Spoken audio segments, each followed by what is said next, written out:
But Julie, I know you are tracking some breaking news, speaking of jobs, on the JOLTS front. Yes, on the JOLTS front, job openings in the month of November at about 10.46 million, let's call it.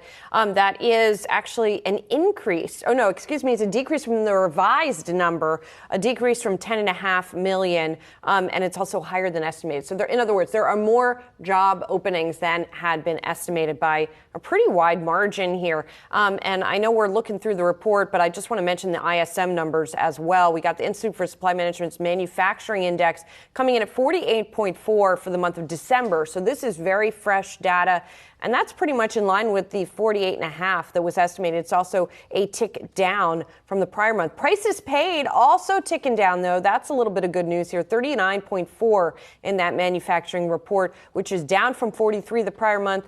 And it's also much lower than the about 43 that was estimated by economists. Yeah, I would say this is almost peak goodness potentially in the JOLTS report. Of course, they are measuring numbers for November. You see results or you see news like we've seen from Salesforce today. What, Brad? That's about 8,000 people that are about to lose their jobs at the company, joining many other tech companies. I can't see these JOLTS numbers getting any better from here. Yeah, and across some of the categories within, or the sectors within this JOLTS report, particularly that stick out, job openings, and again, this is at the last business day of November, but those openings actually increased in professional and business services by about 212,000 during the month, and then in non-durable goods manufacturing by about 39,000 there, but decreased in finance and insurance by about 75,000, and then federal government roles by about 44,000 there. And so that kind of gives you some type of insight into the movement that we've seen sector by sector. But again, when you hear about the headlines from a Salesforce, from some of the other major tech companies that had already previously announced theirs,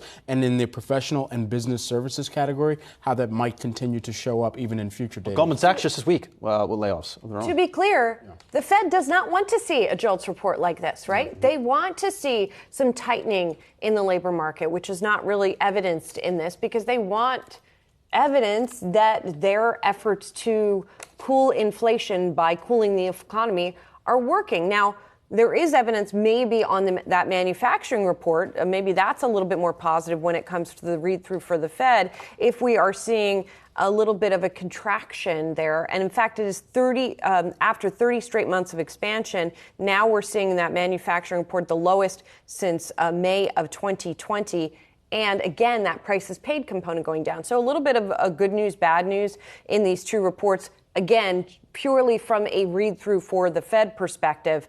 And it looks like we are seeing stocks come off a little bit from the highs of the session as we do get these two reports. Again, the other thing is the JOLTS report is more of a dated report, right? It's from November. Mm-hmm. Manufacturing is from December. So take that into account when you look at these numbers as well.